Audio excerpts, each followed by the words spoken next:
וישמור אותו ואת כל משפחתו, וישלח ברכה והצלחה בכל מעשה ידיה עם כל ישראל אחיותיו. Sorry about that. אחיו ואחיותיה, ונאמר אמן. Yash koach to everyone who had an aliyah and who chanted today.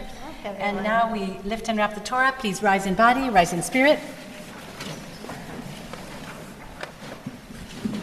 You're very welcome. Here you go. You got it. וזאת התורה אשר שם משה לפני בני ישראל על פי אדוני ביד משה. עץ חיים היא למחזיקים בה ותומכי המאושר. עץ חיים היא למחזיקים בה ותומכי המאושר. דרכיה דרכי נועם וכל נתיבותיה שלום. דרכיה דרכי נועם וכל נתיבותיה שלום. יאללה יאללה יאללה יאללה יאללה יאללה יאללה יאללה יאללה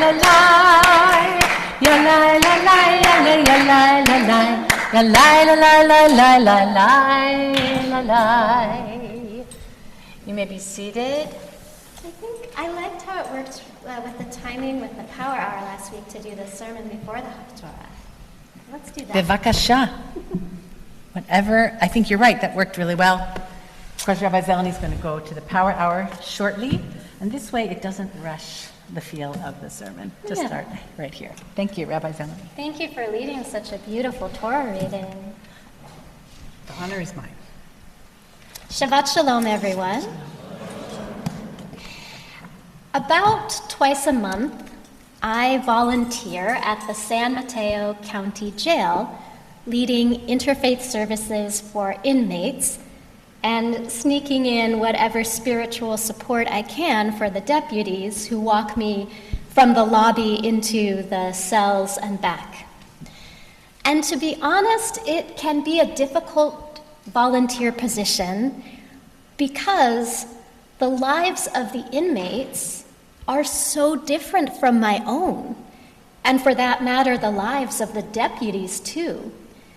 It's sometimes hard to find a way to connect or relate, but inevitably, every time there comes a moment, and it's different every time, I never know what it will be, when I do realize why God has asked me to serve there, and I do feel that sense of human connection.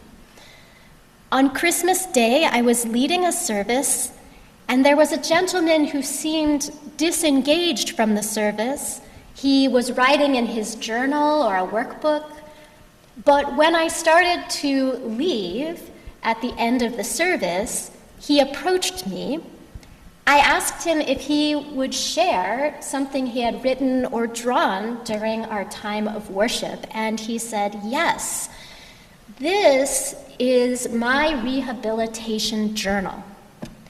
I am working on myself here, and every time I attend an event that might help me become a better person, I write a little about it, and then I ask the person leading the group to sign my journal. So I signed his journal. And a few days later, I was sharing this story with my chavruta, my study partner. His name is Rabbi Ron Muraf. He lives in Harrisburg. More Jewish geography to come.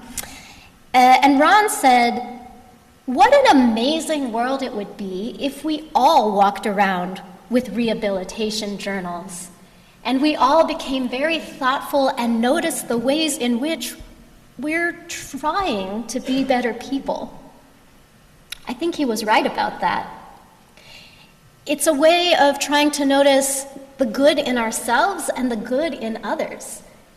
In this week's Torah portion, we get that kind of moment, not on the surface level of the story, but in how Rabbi Nachman of Breslov interprets the story of Jacob blessing his grandsons. Rabbi Nachman of Breslov was a Hasidic Rebbe. He was the great-grandson of the Baal Shem Tov. In Genesis chapter 48, verse 8, when Ephraim and Manasseh are presented to Jacob, he asks a question. Mi ele. Who are these? And I think that is what probably sparked Rabbi Nachman's interest to write a commentary on this section, because it wasn't long before the grandchildren appeared that Jacob had requested them. So it seems strange when the grandchildren arrived to say mi ele. Now, it could be we've been told that Jacob's eyesight was failing, and he was elderly and sick. It's possible he was confused, but it is an intriguing question. And what the Baal Shem Tov says is, it wasn't that he didn't recognize his grandchildren, it was that he was having a prophetic moment, and he began to envision all of the evil actions that these boys and their descendants could take. And in that moment he said, I don't recognize you. You're capable of evil. And it's true. Manasseh, the tribe of Manasseh, after Israel goes through the wilderness and finally arrives at the promised land, they don't want to join their community in the promised land. They say, we'll stay out here in Transjordan where things are good for our cattle. And Ephraim's descendant is King Ahab, who is the persecutor of the prophet Elijah. But what Joseph says back to his father about seeing everything evil that could come from these boys is, yeah, but there's infinite good too, Dad, because he answers him. When he says, Mi ele, who are these? He says, B'naihem. They're my sons. They're part of our human family. And then he adds, Natanli Elohim. And God gave them to me. Everyone is God-given. And the truth is that Ephraim was the ancestor of Joshua, and Manasseh was the ancestor of Gideon. We're all capable of infinite good and infinite evil. I think that's some of what was happening when the inmate presented me with his rehabilitation journal. He was saying, I'm standing before you, I've been convicted of a crime, but I also have hopes for improving my life. Rabbi Nachman had a spiritual practice that he called azamra, which means I will sing. And he focused on finding the nikudot tovot in everyone, including himself. One of my teachers, Rabbi Sam Feinstein, who works at the Institute of Jewish Spirituality, explained Rabbi Nachman's spiritual practice of looking for nikudot tovot, good points in everyone, in the following way. He said it's about creating conditions for tshuva, and that the good points can be anything from past deeds to sincere intentions to moments of restraint, even if you can't hold on to that restraint, but you had a moment of restraint, and even the pain of regret itself. Wow.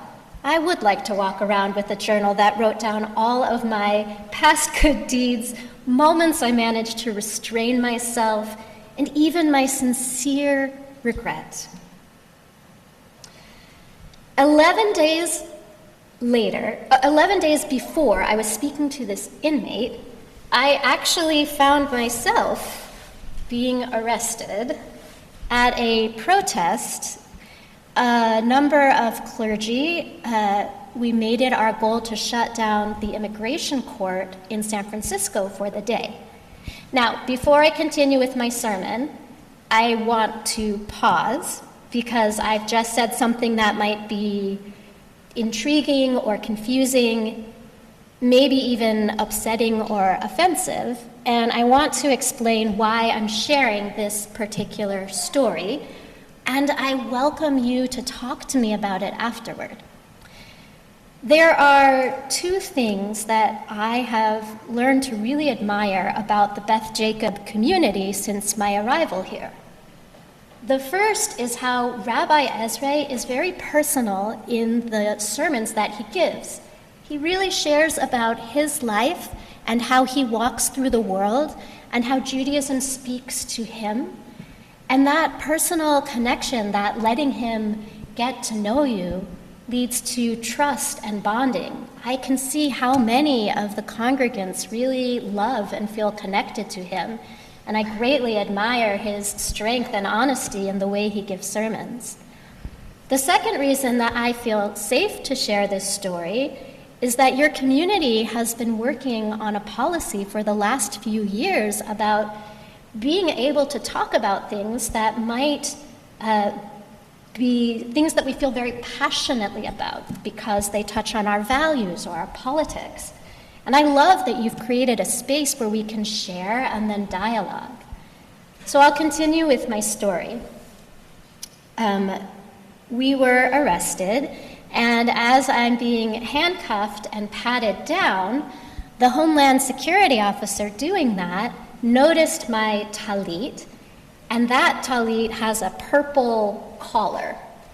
And she said, "Oh, purple is the color of Advent. In my faith tradition, we're in the month leading up to Christmas, and purple is the color of penance." And the mi ele, who are these, seeing the not good in people, came up with this sardonic comment in my head, not out loud: "My penance or yours?" Because we were clearly on different sides of this important issue. But then I also heard Joseph's voice in my head, which is that she is part of our human family, and she is God-given. What an amazing conversation might have followed if, she hadn't been busy handcuffing me and giving me my due process. It was not the right context to speak. Pirkei Avot teaches us that Joshua ben Parachia used to say, "Appoint for yourself a teacher, acquire for yourself a friend, and judge all people with the scale weighted in their favor." We all need teachers and companions to help us judge others favorably. We all have moments where we are sharp in our question of mi ele, who is this? Who are these? And that's what Joseph was doing for his father Jacob in that moment where Jacob worried that Ephraim and Manasseh had evil in them. He was his teacher and companion and said, "Yeah, but you've got to judge them favorably. There is good there too." So now I'll start to wrap things up. I didn't tell you the end of verse 9. When Jacob says, "Who are these?" and Joseph says, "They are my sons, they're God-given," Jacob then says, "Bring them to me, and I will bless them." He hears what Joseph says, and he offers blessing in that moment.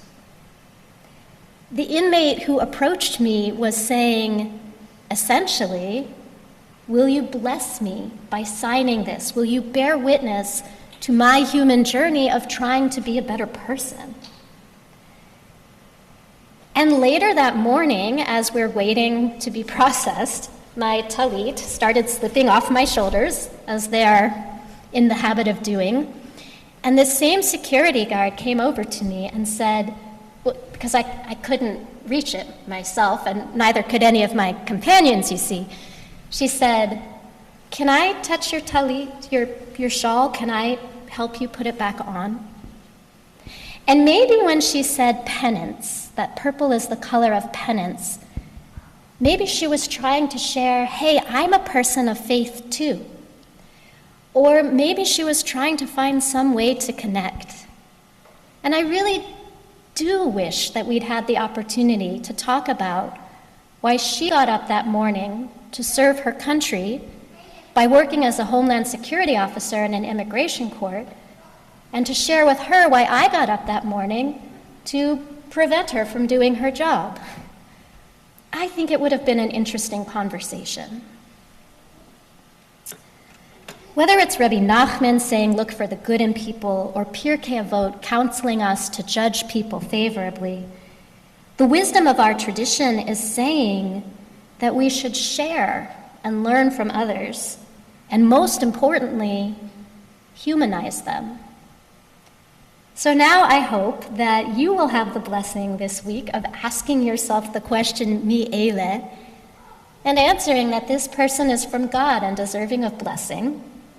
And I'm very curious to hear at Kiddush what you think of all the characters in my story: Joseph and Jacob, the inmate, the rabbi, and the Homeland Security officer. Shabbat Shalom.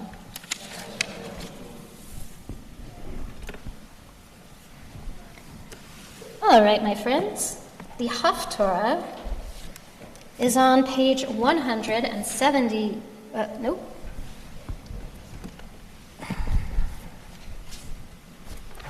If you find the page number faster, you can call it out. 318. 313. Thank you. Baruch atah Adonai Eloheinu melech haolam asher bachar b'nvi'im tovim v'ratza v'divreihem hanemarim be'emet. Baruch atah Adonai habocher b'torah u'moshe avdo u'Yisrael amo u'b'nvi'ei ha'emet v'tzedek. V'yikrevu yemei David lamut v'yitzav et Shlomo v'no lemor Anochi holech b'derech kol haaretz v'chazakta v'hayita leish v'shamarta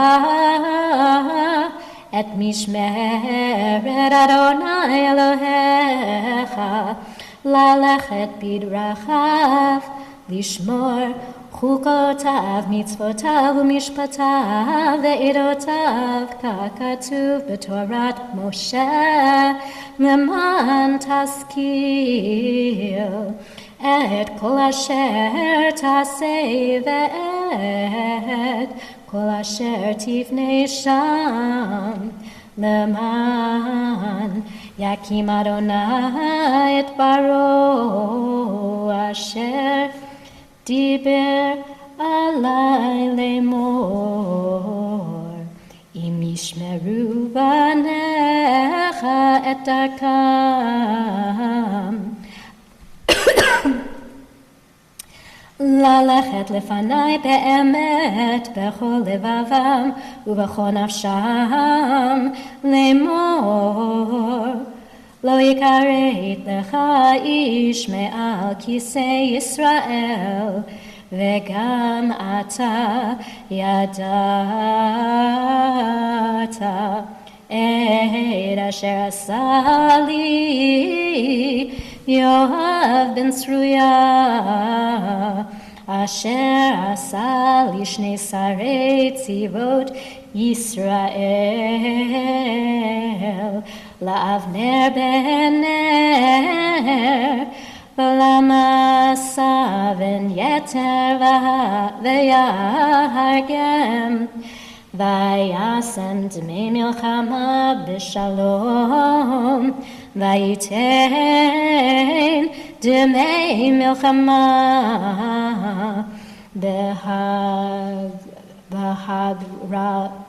Behagrato asher b'matna v'nalato asher b'raglav Ve'asita kechachametecha v'lo toret sevato b'shalom sheol v'livnei Barzilai Hagiladi Taseh Chesed Ve'hayu Ba'ochlei Shulchanecha Ki chen karvu elai Bevarchi Mipnei Avshalom Achicha Ve'hinei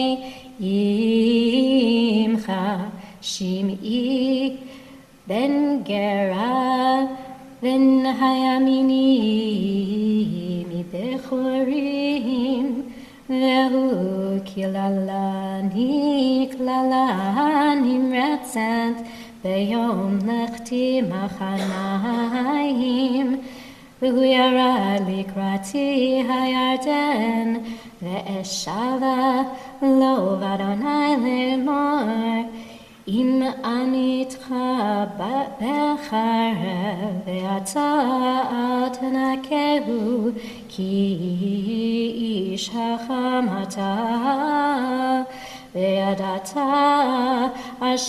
את אשר תעשה לו, והורדת את שיבתו בתום שאול.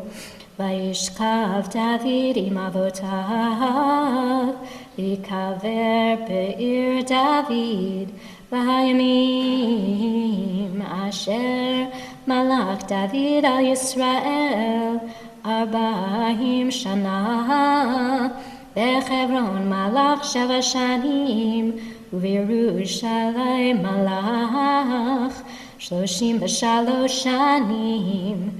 ושלמה ישב על כיסא דוד אביו, ותיכון מלכותו מאוד.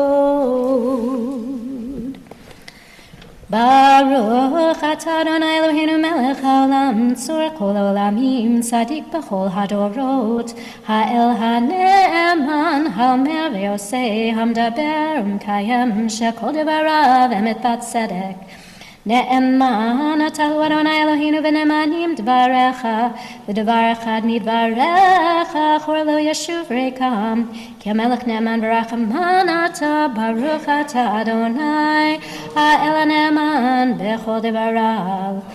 רחם על ציון כי היא בית חיינו, ועלובת נפש תושיע במהרה בימינו, ברוך אתה אדוני משמח ציון בבניה.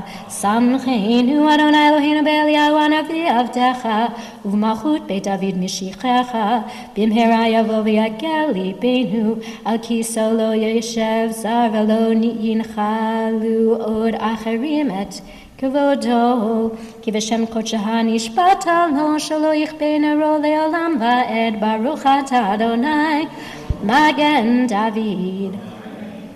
על התורה ועל העבודה ועל נביאים ועל יום השבת הזה שנתת לנו אדוני אלוהינו, לקדושה ולמנוחה, לכבוד ולתפארת. על הכל אדוני אלוהינו אנחנו מודים לך ומברכים אותך, יתברך שמך בפי כל חי תמיד לעולם ועד, ברוך אתה אדוני מקדש השבת. Shabbat Shalom. I'm going to go to the power hour now.